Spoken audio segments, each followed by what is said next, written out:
করতে করতে এক জায়গায় যাইতেছিলাম, তাই তো গাড়িটি পার্কিং করে এক কাপ চা খাওয়ার জন্য বসলাম, কিন্তু বসে কেন যেন এক ধুম তোদের কথা মনে পড়ে গেল। আসলে পকেটে পয়সা আছে কিন্তু পাশে লোক নাই।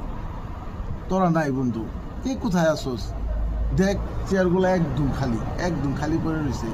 আমার পাশের চেয়ারটাও খালি পড়ে রয়েছে, কিন্তু দেখ বসার একজন মানুষ নাই।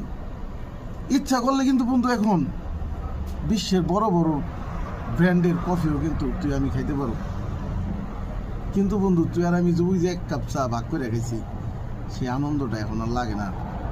আর আমরা এরকম হয়ে গেছি গে, সবাই যেন এক ব্যস্ততার মধ্যে 1 মিনিট কথা বলার মতো সময়ও কিন্তু আমরা পাই না। যার যার জীবন নিয়ে সে যেন কিরকম এক ব্যস্ততার মধ্যে পড়ে গেছে।